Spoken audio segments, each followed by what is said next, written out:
we don't see as much as Donagh, since he doesn't come this side of the pond very often, but, we're glad to have him here when he can, and appreciate BIF board support for getting him over here and to talk some of his perspective, some of his experience in Ireland and their evaluation system. Okay, thanks, Warren. I actually do come up here a good bit. I just don't come to the Jew. Okay, so I'm going to talk about using millions of predominantly crossbred commercial data in genetic evaluations. Now, I know I have a strong accent. I know this is being recorded. Yeah, so you can go through it again yourself. I know also you can transcribe in Zoom, but I recommend you use the Irish version, not the US version. Lots of difficulty. I do have a lot of technical details on this slide. You can see my contact details here, a bit like Larry gives a shout anytime. More than willing to hop onto a Zoom call. The last Zoom call we did, I'll talk about it later on, for Irish farmers. We had 950 of them on it, earning abuse to me, but that's not no different from what I'm used to. So just very quickly, I'm going to start off with what our industry looks like. And we talk about dairy, we talk about beef, and I'm not sure if there are any sheep farmers in the room, but we'll also talk a bit about sheep. So we have around 1.6 million dairy cows in Ireland. We're increasing by around 3% per year, our herd size. And we've been doing that since the abolishment of milk quotas, much like Canada, since 2015. We're actually doing it before that, just to see what was going to happen. We're around 18,000 herds, and our average herd size is 80. We look at beef, our beef population is declining. Our beef cow population is declining, and more of our beef is actually coming from our dairy herd. I'll talk about that throughout. Lots of small herds. I'm a beef farmer myself. I'll show you actually some of my genetic data. Very small herds. And sheep, you can see as well, as we've most of our, not most, but a large number of our beef farmers are also sheep farmers. Important things down on the bottom, we're seasonal calving and seasonal lambing. So we tend to calve in the spring, maximize the utilization of grass. We like to think we're compact. Dairy is becoming more and more compact, not so much in beef, and sheep would also be compact. And we're a large exporter, we're the largest exporter of beef in the Northern Hemisphere. I'm going to talk about our breeding indexes later, but we also have a single breeding index for our entire population. So we have a single terminal breeding index for our entire beef population. Obviously, it's a different one for our sheep population, but they're very similar. And we also have a single replacement index. So we have around 6.5 million cattle, and I'm showing you the distribution of the dairy dams that are there. So you can see, if you just do the maths, 1.6 million of those are dairy. So that's the vast majority, around 2/3 of our population are dairy. And then we have in blue is the continental type animals. And they're all crossbred, so I'm talking here about the main breeds. So the main beef breeds would be your limousines and your Charlottes, your continental type animals. If we look at our traditionals, our Angus and Herefords and Shorthorn as well, you can see that there's a smaller proportion of our beef herd. These would predominantly be beef from the dairy, so they'd be F1 crosses from the dairy herd. So we export 90% of our beef. It is a low profit margin, and by low I mean negative. And this is where we have subsidies. Okay, and I know I'll talk a little bit about subsidies later on, and I know it annoys a lot of you guys, but look, what it is, we are subsidized to produce beef, so we have low cost beef for the consumers. Yeah, so we're losing money. Grass-based, you can see here on the bottom is our grass growth. So our green is our grass growth in your typical dairy farm or your cattle farm. And then depending on your stock weight, obviously the red is the requirement. So you can see in the shoulders of the year, our requirements are greater than what we have available. And then in the middle, that's when we cut silage. But also, if you can imagine, and this is very important when we talk about our breeding indexes, is fertility is crucially important. Since we want to maintain a 365-day calving interval, and we would like our animals to be calving within a 13 to 15 week period of the springtime. And so then everything is synchronized. Just dig into this a little bit further. I think this is my last slide about our population demographics. So in 2022, I looked at the calves, and there's 2.44 million calves born. 1.6 of those were from dairy dams, and of those, you can see it was almost half and half. Half of those dairy cows were made into dairy bulls, and the other half will make it to dairy beef. So I was talking to somebody last night about the explosion of dairy beef in the US. We've always been at this. It is increasing now with use of sex semen. The reproduction of our herds are increasing dramatically. So we would be expecting 92% of our cows, or dairy cows, to be calved after 13 weeks of breeding. I'm not sure if there's any dairy people in the audience, but that's exceptional. But that is what we need from a seasonal calving system. And that enables us then to use more beef on dairy. So we are seeing an increase, but we always had dairy beef. For our beef dams, around of that 0.86 million, you can see around 20% of those are more or less F1 crosses from the dairy herd. So your Angus, Hereford, and your typical Holstein Friesian. And because I was asked to talk about purebred and crossbred data, of those 0.7 million, there is 140,000 purebred calves, and of those, around half of those we would call seed stock. We call them pedigree animals. So these are animals that will be used predominantly then to go in and become the sires of the next generation. So around 20% of our beef dams are mated to AI, and the remainers will be natural mating. As I said, there's lots of tables going to appear in this presentation. I'm not going to go through them, they're all available. Main points, what you can see is that your Angus and your Hereford are the beef breed of choice for the vast majority of dairy farmers, as you'd expect, short gestation, easy calving. While when we talk about the terminal side, the beef is predominantly your Limousin and your Charlottes. It's your continental type animals. So there's plenty of people that are good at maths and stats here, so that's around 2/3 of your data. It's made of the continentals. Right. So why do we want the crossbreed evaluation? Hopefully by the end of the presentation it'll be pretty clear, but we give genetic evaluations to every single animal, bovine animal in the country. Okay. Every animal, commercial farms, crossbred, purebred, they all get a single genetic evaluation for each of the traits and for the breeding objective. No distinction between breeds whatsoever. This is really important when we talk about beef from dairy. So we would trade our animals, our beef calves from our dairy herd, at probably a minimum of 10 days of age. Most of them are gone by around 42 days of age. So you're looking at this little black little calf with a smoky nose. You want to know what is its genetic potential. So you have to produce a genetic evaluation for that particular calf. And because it's only 10 days of age, you need to do it quick. Okay. We'll talk about that at the end. You need to be able to compare alternative breeds. When I look at and go across to the number of countries, I don't know how the likes of Bob can make advice or give farmer advice on sire selection without knowing who's the best sire of all of the breeds available, and also importantly, where am I as a farmer genetically, or where do I want to improve things? Okay. So you have to be able to compare alternative breeds. It's not about going for the Charolais or the Limousin, it's about going for the best bull. One evaluation for bull. Some countries, they have multiple evaluations for exactly the same bull. Complete confusion. Right? Different traits, different scales, different indexes. Facilitates a crossbreeding program. As you saw, the vast majority of our cows are crossbred animals. The vast majority of our calves that are bought are crossbred animals. So we must be able to give them genetic evaluations.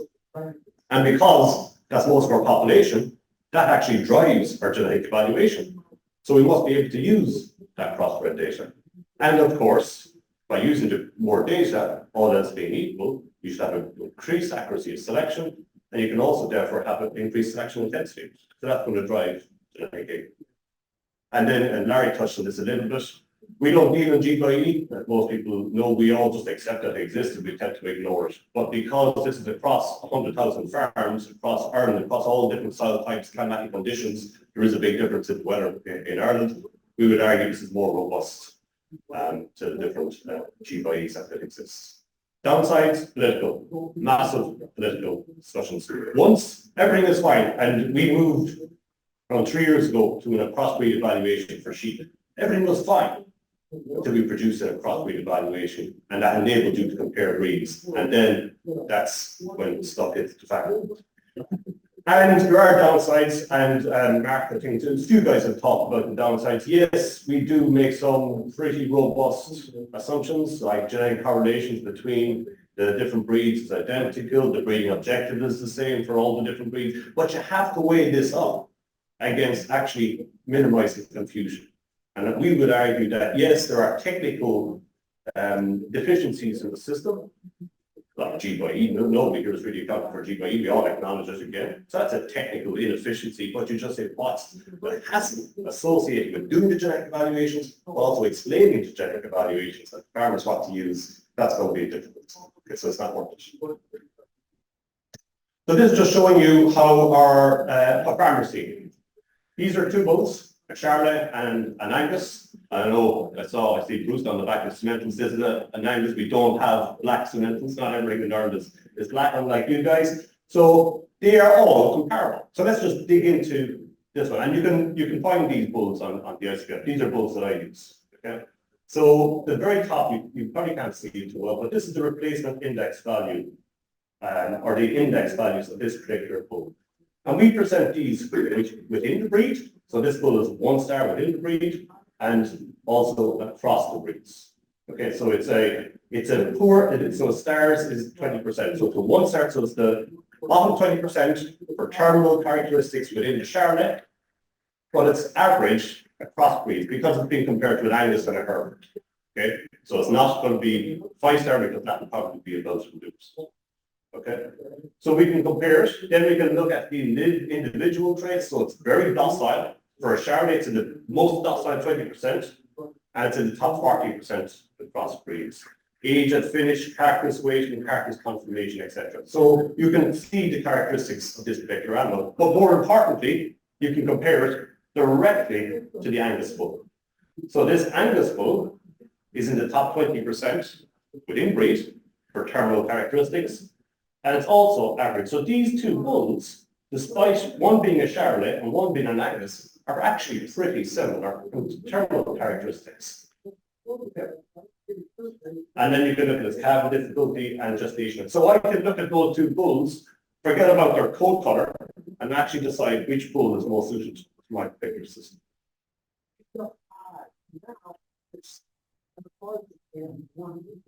Units of measure. So again, this is a particular pride of mine that people present EBVs or EPDs on a base of 100 and standard deviation of 5, 10, or 4. I never know. I don't really know what that means. And I can appreciate why people sometimes do it. We present them on a biological scale. So this bull is plus 5.9 kgs on carcass weight. That means 5.9 kgs on carcass weight. Right? Same with calving difficulty, 3% calving difficulty. We expect for the average cow that 3% of the cows from this bull, there will have to be some assistance, some severe assistance or veterinary assistance. It's comparable across herds. As I said, we can compare these because it's a crossbreed evaluation, and then as I talked about, it's within a crossbreed. So if you do have that particular affinity for a breed, you can choose that breed, and then you can use the genetic evaluations within that breed to find out where the animal particularly lies. So what's needed, obviously there's massive technical issues associated with the crossbreed evaluations. You need good genetic or breed diversity within your contemporary groups. You need to have the breed composition information, and genomics enables us to do that pretty well. And you should really have strong genetic correlations between the same traits in the different breeds. This is all important. In red, it's buy-in. You need political buy-in for this to happen. To me, you need a common way of displaying it, ideally. So you can compare that Charolais to the Angus bull, and to enable this to happen, you need some sort of a standardization of the traits, ideally, again. Right, so I'm just going to go for the rest of my talk on these. What are the factors to, I say success, because I'm not saying that we have it all solved. I'm going to take you on a little journey between each of those. But I think the most important thing, and looking at the audience, probably on half of you know this slide, know the song where everybody knows their name. And this is the really important thing about Ireland, is that everybody knows their name, right? So it is a small community. So most of us are on a first name basis with our ministers, our Minister for Agriculture and R&D. So if we want something to happen, we can actually go to talk to them. Okay? And I don't think you have that in the US. So a lot of what I'm talking about here about the success, I don't think you can actually achieve it, the full benefit. Right? And it's nothing to do with technical issues. So the other real important thing for this is independence. So we have two bodies in Ireland, the Irish Cattle Breeding Federation, who have no conflict of interest, no commercial interest whatsoever in genomics or animals or genetic evaluations. They run our national genetic evaluations for everything. Dairy, beef, you'll see it at the moment, or later on, and sheep. And then we have a body which I work for, which is called CHABAS, which is the Irish for Instruction. And we're involved in research, education, and extension. So we do a lot of the research behind the genetic evaluations. We derive the economic weights for our breeding objectives. We own cattle, but we don't sell them, right? So we have no conflict of interest. We have no affiliation with any genomics company or breeding company whatsoever. Okay, so independence here is key, and trust. So plain sailing, right? So we have recently just changed our beef breeding indexes. We haven't changed them in 5 years. And this is just a snippet from we have one national newspaper that was, this is a snippet from the last week. So we're in trouble at the moment, a huge amount of kickback, and we'll talk about it later, but the main reason is we believe carbon is going to become more important into the future, and of course as breeders, we're trying to breed for the future. So what we're actually doing, we've changed it to update prices, etc. But the main change has actually been a greater emphasis, negative emphasis on cow lineage, cow size. And what you would see then is that the larger breeds are suffering more. Okay, so that's obviously getting big. Right, so let's dig into it. Infrastructure. To me, the key point is we have one single identification system for all animals since BSC, I think the mag cow disease, what you call it, in 1996. Every animal in the country is tagged at birth, and that number remains within the animal for the remainder of its life with this blue card, which is essentially your passport. So it's compulsory to record the ID of the dam, the gender, the birth dates, and then also you have to record, you can't bury animals, they all have to be brought, if they're fallen animals or died, they have to be brought somewhere, and every time I want to move an animal, I actually have to ask the Department of Agriculture first if I can move the animal from my herd number, and I was given the herd number that I'm moving to. So all of that is actually recorded. So those of you that do genetic evaluations are saying, wow, you've got contemporary group effects here, you've got age of slaughter, age of death, you've got a huge component, you've got the dam ID, not legally required to record the sire ID. Many people do, but not legal requirement. But you can see we have the ingredients now for a good genetic evaluation system. I should also say you actually have to record the dam, well, the dam breed is already in there because the cattle was born as a dam, and you have to record the breed of the sire. The Irish Cattle Breeding Federation, as I says, it's a cooperative. It's made up of the shareholders or farm organisations, artificial insemination services, milk recording, and herd books. And that's its objective. But as I said, the key thing is it's independent. No conflict of interest. They don't own any of these animals, so it's purely in common good. And this is what it looks like. This is our national database. Every single bovine in the country is inside in this database. You can see a few things. Is one, these two-way arrows, crucially important. So the data from the artificial inseminations companies is coming in, but also they're able to ask the database questions.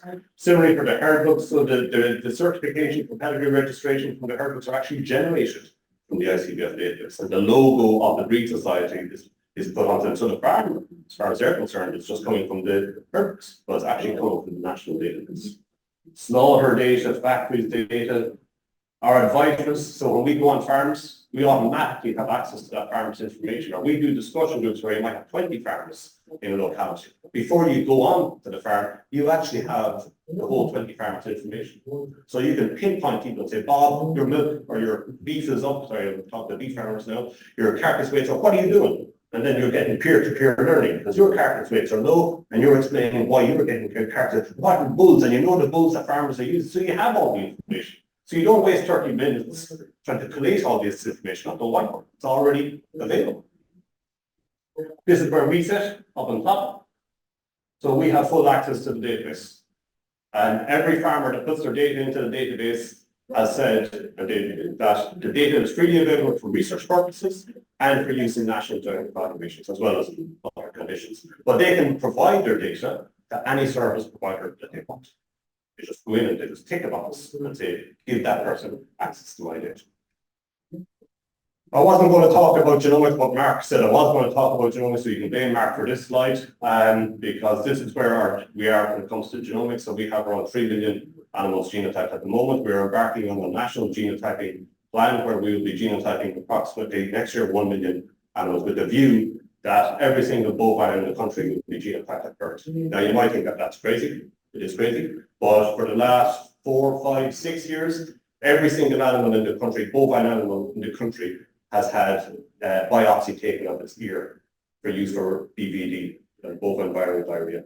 So we actually have the DNA of every single. So every farmer is now into the routine of already doing this. Also, you can blame Stuart for this one, because he was talking yesterday, Stuart, about where's all the sequence data that we're going to use as a reference population. So, easy for us, this is the obvious house, well, it is already the house for our sequence data that anybody could actually use indirectly. So they submit a genotype, be it a skin sequence or low-pass sequence, whatever, and then that's imputed using the best. All the sequence available in Ireland, using all that data, best. And everybody's a level playing field. The key thing about ICBF is a level playing field. So nobody in Ireland has any more information about any animal than anybody else. So raising its head every 2 years, usually for AI companies, for dairy bulls. They want to know if that bull in that farmer's yard is good, so they'll genotype it. And they expect a genomic proof. But the genomic proof goes back to the farmer and the AI station at exactly the same time. So that the farmer, the AI station, has no more information about that animal than the farmer does himself or herself. And that is key. It's a level playing field for everybody. So same here, when we talk about imputation, everybody gets access to exactly the same data for imputing their breeds. But this is just the truth, which again, big database, all the herds in the country are in this database, and 7.7 million movements, 500,000 genotypes, that's going to be going up to 1 million genotypes this year. Okay, so that's the infrastructure. Next thing is the goal. Right or wrong? Probably wrong, but I would argue the technical inefficiencies of having multiple breeding objectives for multiple breeds far outweighs the benefit of just having one breeding objective for all breeds. So these are our 6 breeding objectives. As I said, Chagas, who's independent, it's a government body just like USDA. We do the weightings on the traits within the breeding indexes. And we do it for all of them, same people, more or less. So we're now getting good, strong synchrony between dairy beef and beef, because a carcass is a carcass. So I'll talk about it later. I know Bob Schnabel's gone home, but he said, well, why don't you include dairy data? Cow's a cow. It's exactly what we do. Okay, so carcass in the dairy beef, carcass weight, it's on the same weighing scales as the carcass weight of the sucker beef. So why should the breeding objective be different? The value of an additional kilogram of carcass is exactly the same. The value of an additional unit of confirmation is exactly the same. The pricing grid is exactly the same.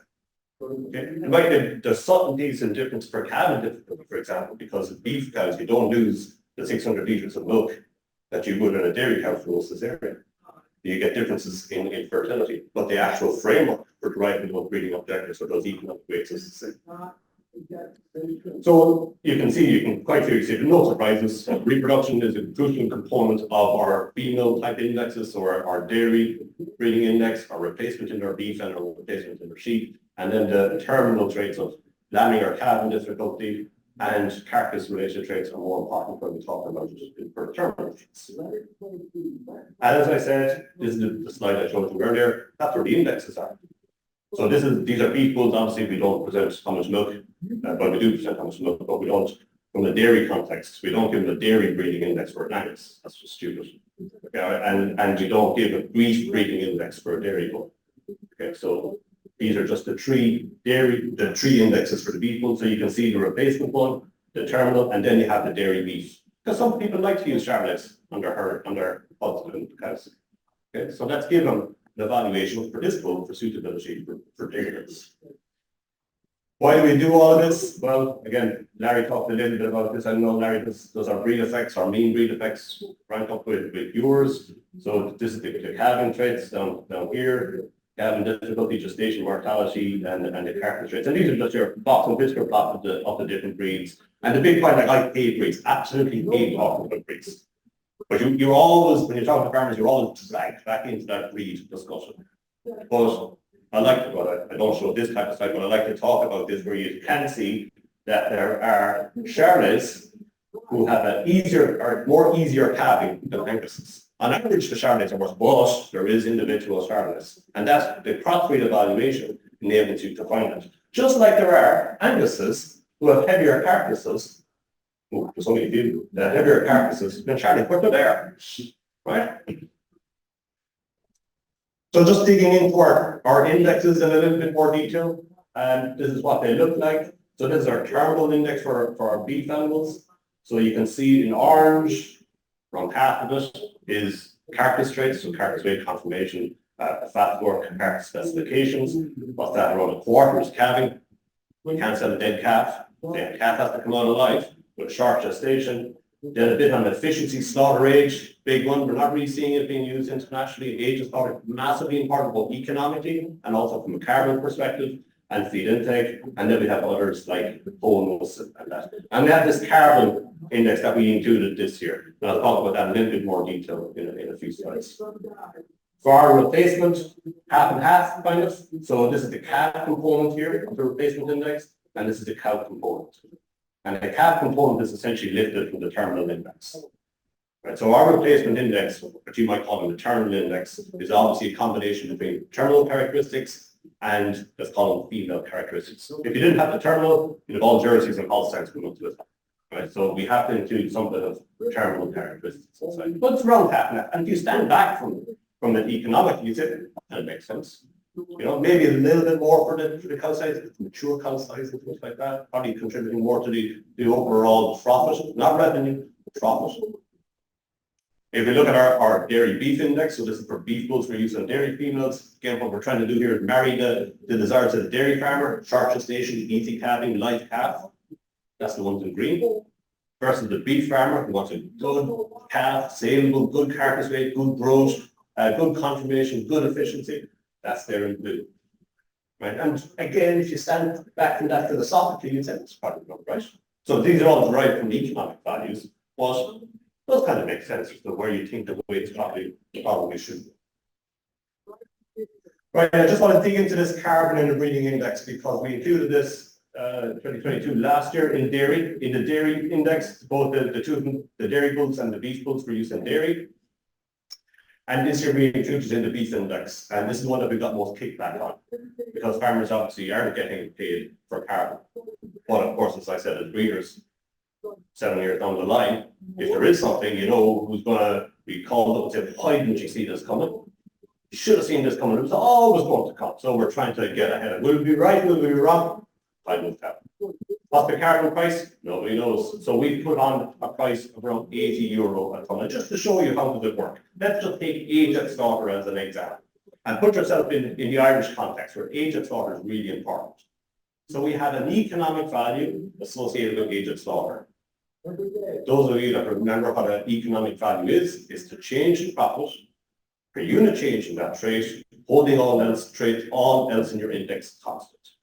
So by reducing your age at slaughter, or by increasing your age at slaughter by 1 day, it costs you €1.35 per day. That is the cost of keeping an animal for an extra day on average. Okay? But there's also a carbon cost of that, because it's burping and it's eating and it's pooing. So this carbon, this is not just empiric methane. This is a complete life cycle analysis, right? There's a carbon cost associated with that extra day. We calculated it, it's around 5.4 kilograms of carbon. At €80 a tonne, that's a cost of around 43 cents a day. So you add the two of them together and you get a combined value of €1.78. Okay, is that clear? So you have the economic component. So let's take cow maintenance as well. So cow maintenance, bigger cow, on average, all else being equal, remember, it's a breeding objective. All else being equal, bigger cow eats more, that costs money. So that's an economic cost. But she's maintaining herself for an extra day, so she's working around 250 grams of methane per day, plus manure, plus the fertilizer to produce that grass, etc. So there's also carbon output, and that also we expect will have costs. So that's the carbon output. Okay, moving on to recording then, and this is where the real divergence with you guys come, and this is where you get really annoyed, is because this is where we lean on the EU, European Union, for subsidies. So we have efficiency schemes. How do we get them? Again, it's because we're in a country where everybody knows their name, right? So we can go to the USDA equivalent and say, look, here's the data to show that if we can get more cattle per cow per year, if we can improve the efficiency of our beef system, we can actually reduce our carbon footprint. And at the same time, we talk a lot about sustainable food systems. So that's economic sustainability, social sustainability, and environmental sustainability. And our economic sustainability is coming through our reading index already. And so is social sustainability through carbon, etc. But then with the introduction of like carbon, we can then also improve the environmental sustainability. So we have a scheme called the Sucker Cow Efficiency Scheme, SCEP, is what it's called. It's a continuation of BEEP, which was a continuation of BGDP. Okay, so we like our abbreviations. What is it? We moved from a per animal basis to a per land basis. So it's €225 per hectare for the first 15 hectares. Right, and our average beef size is probably about 20 hectares, right? So it's money, but it's not money for nothing. The farmers have to use the top 40% of the bulls on the terminal index, and they must shift it. I won't go through the exact details, but they must shift their cow herd to around 90% of their cows must be on the top 40% and on the crossbreed replacement index. Because we have the data to show the higher replacement index is more efficient. Okay. And in doing that, they must also record. They must weigh their weanings and their cows on the same day. They must record the sire, calving difficulty, birth size, and you can see all the other characteristics that they must record. And you might come to, sure, they're not only making that up. You could argue some are making that up, but again, for the geneticists in the room, if they're making it up, then things won't be heritable. So there is some bit of a consistency across these herds. And we're getting decent heritabilities where a lot of these subjective recorded traits. And yes, I accept some farmers are just, after a few pints, they're just taking out the loss. And of course, most of them will just be on a scale of 1 to 5. Most of them will just be in 3s, which that doesn't actually add any information to our genetic evaluation. So we have the dairy beef welfare scheme. We love our schemes. As the name suggests, this is for beef from the dairy herd. So increasing that integration between the dairy herd and the beef herd. Again, small money, right? Weigh the animals, that data then is into the national database. And remember I said data goes into the national database, available for research, but also used for genetic evaluations. And we have a national beef welfare scheme. Now, this does not require recording, but it just requires good management practices. So feeding your animals for 4 weeks, you're feeding them concentrates, because remember our animals are outdoors. So you feed them concentrates for 4 weeks prior to weaning and 2 weeks thereafter, which is good farming practice anyway. Okay. And the new thing that has come in is just getting a seroprevalence idea of IBR, infectious bovine tracheitis, a respiratory disease in our animals, and that just kicked off this year. So just to talk about these, because I often get the kickback from many people about these producer recorded traits versus professional recorded traits. And the papers there, you can dig into it, right? So this is where we asked, like, when you actually stand back from this, you say, this makes complete sense. Asking the farmer, like, they're farmers. If they're making money because they're able to farm. They know their cattle, they know their stock. So ask them about their stock. So get them to rank the quality of their weanings from 1 to 5. And yes, many of them will record them all as 5s because they think they're brilliant. But some of them will give you the 1s, and some of them will give you the 5s, and some of them will give you the averages. Right? And that's got a heritability of 32%. That's as heritable as weighing gains. Okay? And more importantly, you might be able to see it, it's strongly genetically correlated with carcass traits a year later. It's geez, that's cool. But it makes complete sense. Animals, you buy the animals at this age. And farmers are buying these animals. And what they're looking at is how much carcass is this animal going to give me. Right? So it makes complete sense. And if we look at professionally recorded similar traits, these are your linear assessments, right? It's slightly lower rehearsal, same heritability, right? So you have professionals here, fully trained, right? And they go through all the calibration at the start of the year. Same heritability for recording quality, and more or less the same, if not even weaker, correlations with eventual carcass traits, right? And the top one, of course, is what we call a phenotype. It's a phenotype for free, which doesn't asking the carcass to do it. So how much of this indexes, when I stand back from this, I actually think, Jesus, maybe 100% of the index should actually be based on what the farmer says, because they're stocking. Right, well, let's look at the beef. It's more in dairy. But for the terminal replacement and dairy beef index, around 12% of the emphasis is from the farmer scoring animals for something on a 1 to 5 scale, or 1 to 4 scale for calving. 12% of the emphasis. A quarter of the emphasis for replacement index, and a fifth of the emphasis for dairy beef. So these are your calf quality. And this is for the gold traits. You'll see later, we include a lot of these subjective measures as correlation traits or multi-trait evaluation.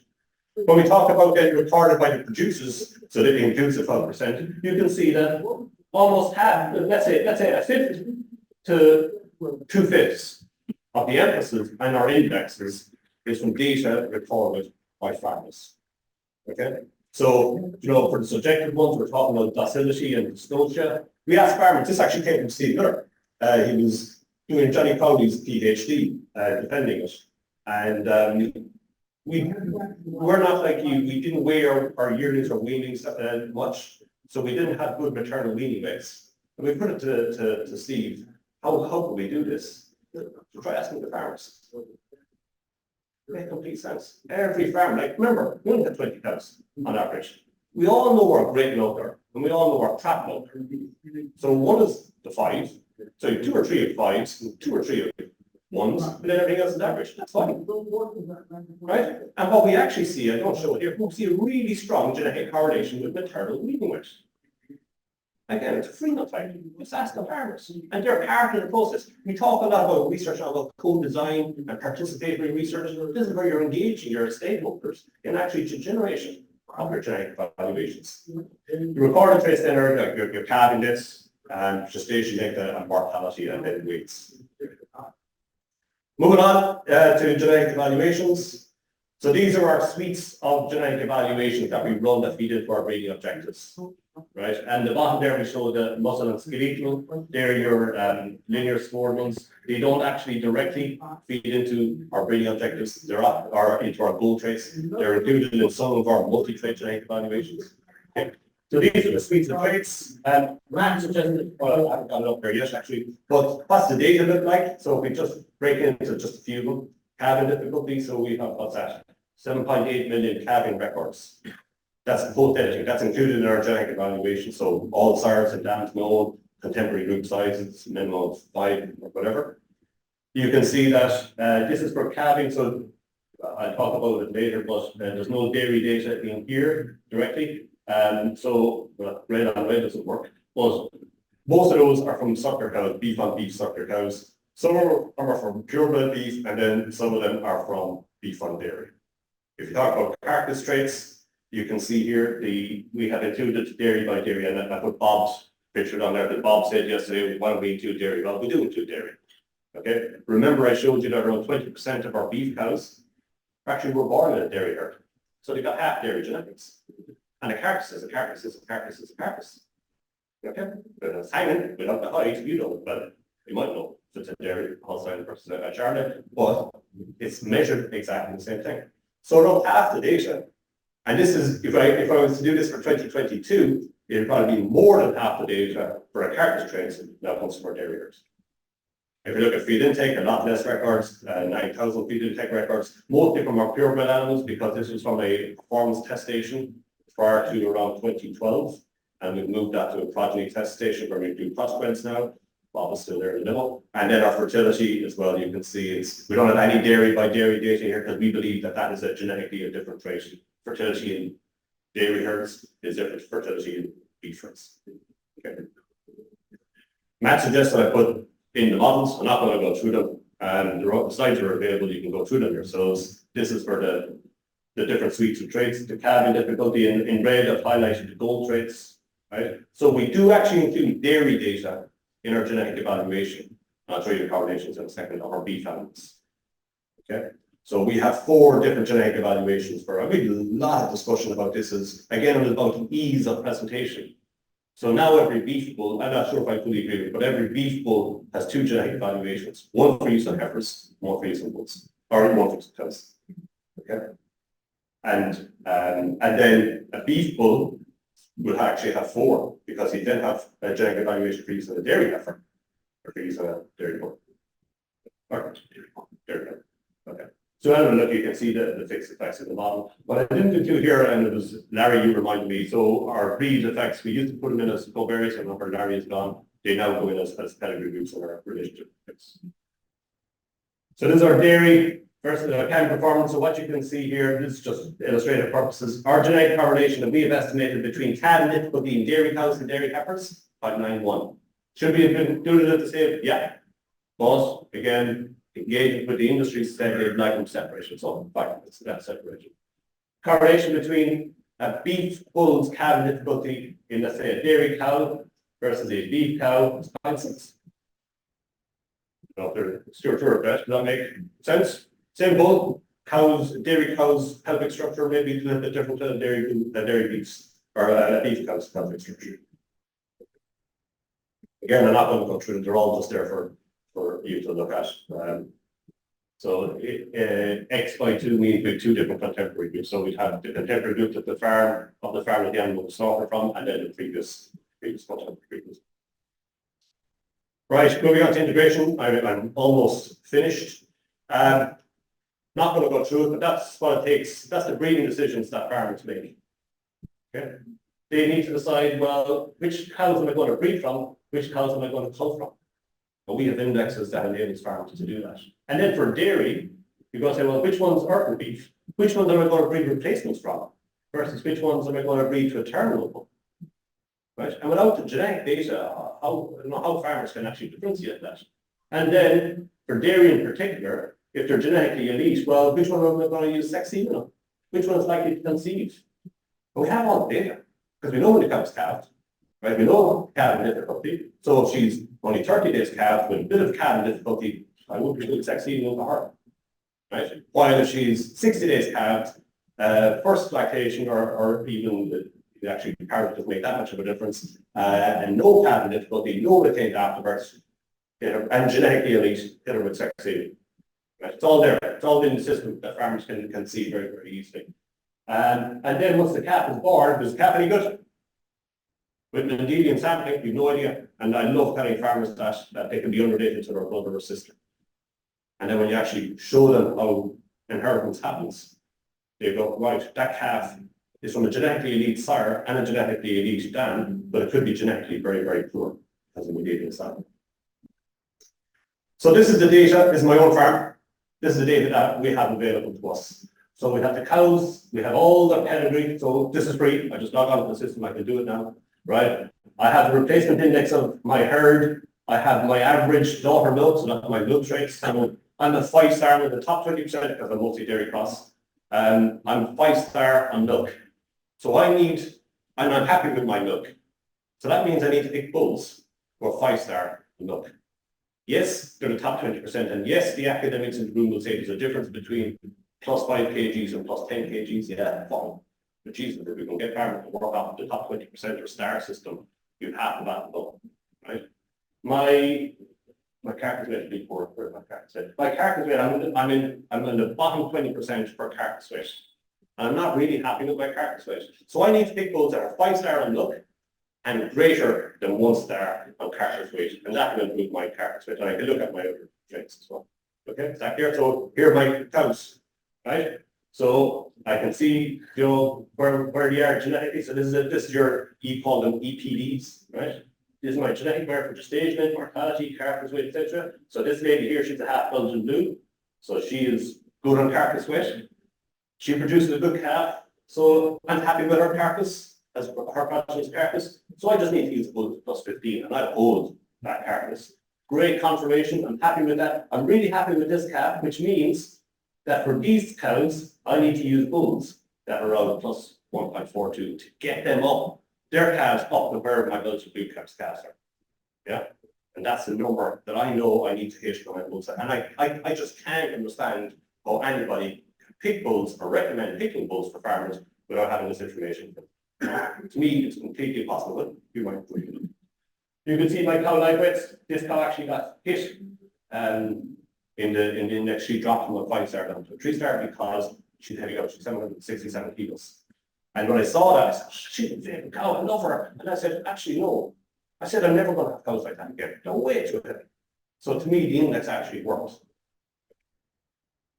And as I said, it's exactly the same scale as every single bull, natural mating, RAI, available in Ireland. So I know exactly what type of bull I need, and then I can go into the list and find the name of the bull that I need. And the major genes, there she's there, she's copying she's got a copy of the NT821 myostatic, so that's all. It's on the database, all pretty good. When we talk about dairy beef, I'll speed up a little bit now, so I showed you about the index we have for identifying beef bulls for use in dairy females. Okay, so the farmer picks those bulls. Then we have a tinder. So it goes onto the system, because remember the system knows everything about the cows, the age of cows, previous history of calving difficulty, and the previous bull. So we can account for that. So the farmer picks bulls and then we make bulls to those cows, predominantly on calving difficulty, to minimize the calving difficulty risk, and then try to increase their carcass attributes. And then the calf is born. And we produce what's called a commercial beef value for that animal. Remember, these are highly heritable traits. Carcass traits are highly heritable. So the genetic potential or genetic merit is a very good approximation of the eventual phenotypic merit. Okay? And which you can add on systematic environmental effects as well. Okay, so you got this vertical integration because the farmer picked the bull on the index, and then the commercial beef value is the index without the calving and gestation, because the calf is there. I don't care if that was a 290-day gestation, doesn't bother me, I like the calf. But the dairy farmer who was picking the bull did worry about the calf. So every genotyped animal, calf, newborn calf, sold at Irish livestock auctions, which most of them are. That's the information available on the public screen as the calf is walking around the street. And that's its commercial beef value. So that's our genetic prediction of how much profit that calf is likely to yield. And that is available for every single genotyped calf. By genotyped, well, it's going to stop farmers consciously or unconsciously putting down a different sire. So putting in an easy calving rookie sire, or using that, and then when the calf is born, telling the ICBF that it's brilliant bull, right? And it gives us an inflation factor. Okay. We have something similar, well, we haven't deployed, but we have something deployed in dairy, but not in beef, is we do something similar for the females. So we have the genetic prediction of the females, but we add in systematic environmental effects. We use what's called transition matrices to predict when she's going to calve, and it's used extensively by dairy farms. This is it for beef, so it's called, we just made up the name first, but the animals, it's a kind of a phenotypic predictor. It's like the calf thing, but for cows. And if you break the animals into 4 groups, essentially what you're seeing is that the animals, obviously the results are good or would be presentable, but animals that rank in the top 20%, calve earlier, better calving, and their carcass traits or of their progeny are, I mean, they're slightly better, I would say not different to that of their inferior. Important point is all this data comes from one point. One source of truth. So just to finish off, again, the single voice here for us is key. So CHOG is the organization I work for. As I said, we're involved in research, advice, and education. So we're around the country. This is our annual, or sorry, biannual now, which is squint there. You can just about see me there. That's our dairy event. So we had 15,000 people coming to our dairy event, predominantly farmers, out of 17,000. So farmers come to us for information because we're the guys that actually did the research, but we can also explain it. And we receive that feedback and change things according based on stakeholder engagement. And we genuinely do. Okay. We have these discussion groups then where we meet them one-on-one. So like we have research farms, we have 2,600 of our farmers, our beef farmers, meet every month, peer-to-peer learning, facilitated by somebody from our organization. Sometimes, so in April, I'll be going to them as an invited speaker. I'll talk about breeding, and then we discuss breeding as a group, bull selection, stuff like that. Again, so, finish off, Bob, take-home messages. I think it's important that we realize that this is for, based on the Irish landscape, this is what we have come up with. Is it reproducible elsewhere? Maybe not. Maybe something you could, or parts of it, maybe. As I said, I really don't know how people can go to farms and advise on bull selection when you don't know the genetics of cows actually on the farm, and what are the attributes that the farmer wants to improve. And I think where we're going, I skipped over the slide, but where we need to get to is, I think, moving from estimated breeding values to what I call estimated production values, where you add back in that non-additive genetic effects, so that heterosis covariance that Larry was talking about, the age of the animal, like a 10 lactation cow probably can't be rid for, even though she's genetically the same as your first lactation cow. Right? And additive genetically, they can be the same. One could be crossbred, one could be not. You should be accountable for that cost, because you don't really want to know. Well, you do want to know the breeding potential for breeding purposes, but if you're going to cull that cow, you don't really want to know its genetic potential. You want to know its potential. So, look, again, my email address is a huge amount of information, but more than happy to go through with anybody. I'm here for the break as well, if you want to ask me questions. All right, thank you.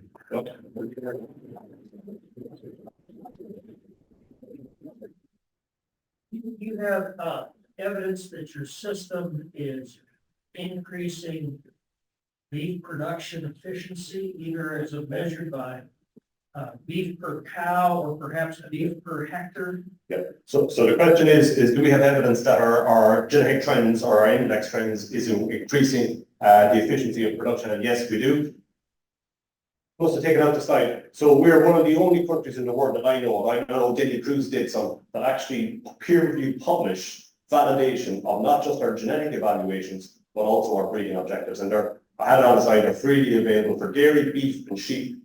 And the Journal of Dairy Science, Journal of Animal Science, we have ranked our animals on high and low for indexes, and then phenotyped them extensively. Calf per cow we know is going up. Carcass weight, our replacement index, carcass weight, and this is what's annoying beef farms at the moment. The quality of our weanlings from our high index cows is not as good as the quality and weight of our weanlings from our low index cows. Why? Is that a problem? So beef farmers that are angry at me at the moment, they're saying that my genetically elite cows are not producing quality weanlings. Is that expected? Not expected? To me, it's expected. Well, not necessarily unexpected, because they're talking about revenue. We're talking about profit. And I went through this 20 years ago with dairy farmers, where they wanted milk out. And they were talking about revenue, and not talking about profit. So milk price at the moment is very low in Ireland. No dairy farmer is whinging, because they have their cost base under control. They don't have the output that they used to have, but their costs are significantly lower. So when you have a war in Ukraine, concentrate prices go up, fertilizer prices go up 200%.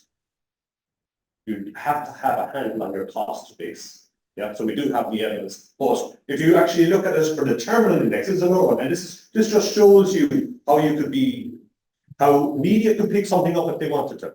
So our 5-star animals for terminal traits grow slower than our 1-star animals.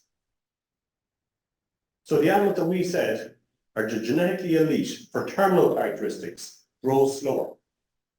Any thoughts? What? I don't know that I have any thoughts, but could you explain one more? I'm trying to understand the magnitude of the subsidy. So what is when you have a typical farmer with cows, calves, what would be like 20 grand. 20 grand probably would be 20 grand? And how many cows? 20 cows. 20. Your typical. I'm just going off myself, right? You're probably talking 20 grand on government subsidies, any subsidies. Yeah. For a herd size. 20 cows, 20 cows, 50 acres. So $1,000 per cow. That seems very high. $1, yeah, but since yours. Well, yeah, probably that. I never looked at it like that. Yeah, actually, yeah, makes sense. It might cost me around maybe 700 to 800 euros to keep a cow for feeding and stuff like that. So yeah. Right. So just to answer the other question, kill out. So the animals you saw were growing considerably faster, but they killed out considerably less. So their carcass weight gain underneath that you can't see of the high index animals was actually growing faster than the lower index animals.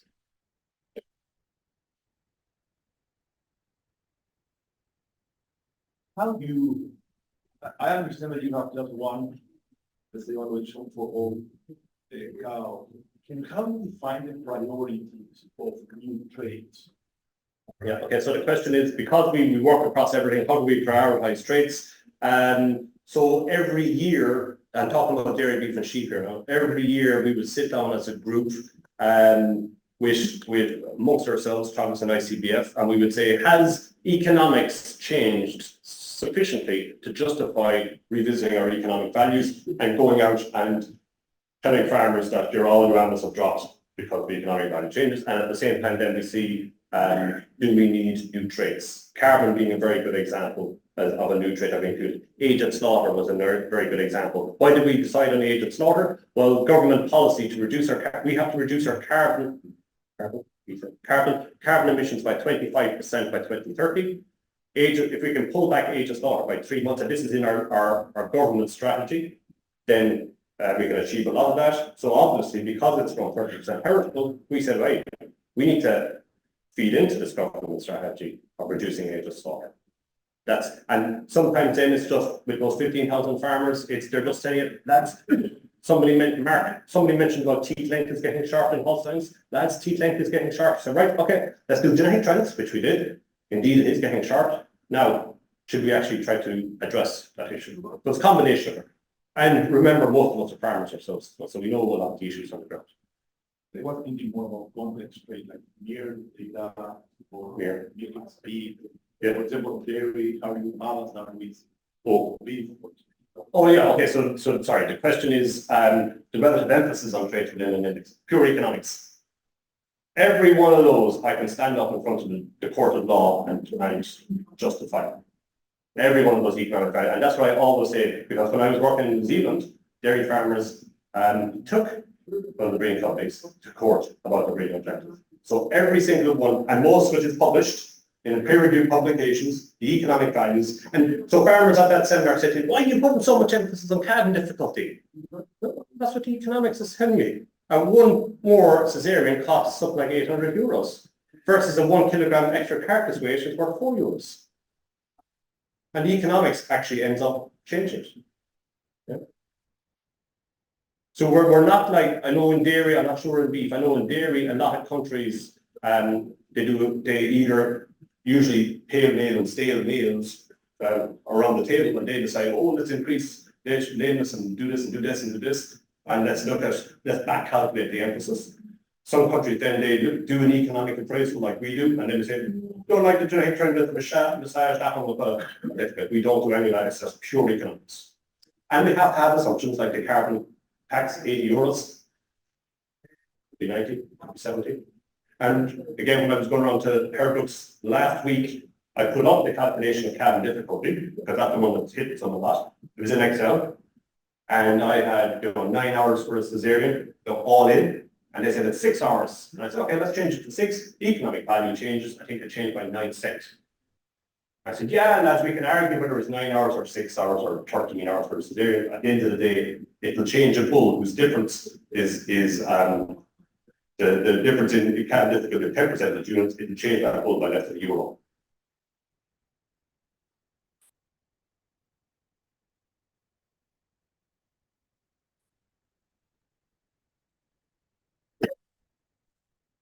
So, on your genotyping slide, you had a really steep increase for 2018.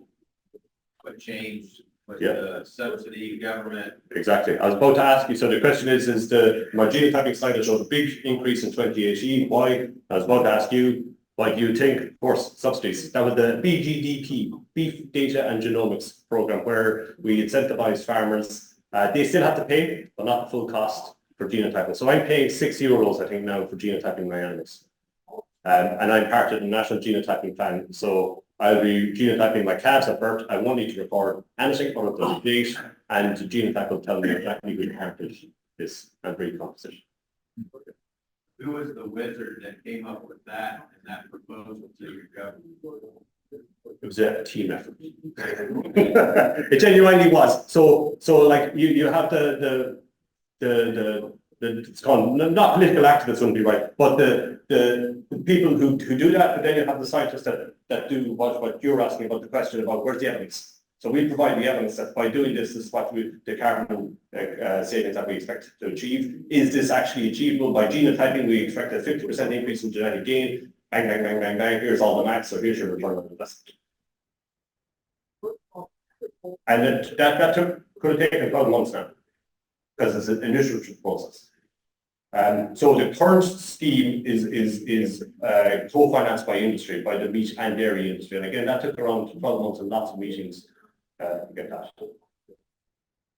You said genotyping $60, 60 euros per head? No, six euros per head, yeah. That's subsidized. So genotyping costs us, including taxes, around 22 euros. But most people now are part of this national genotyping plan.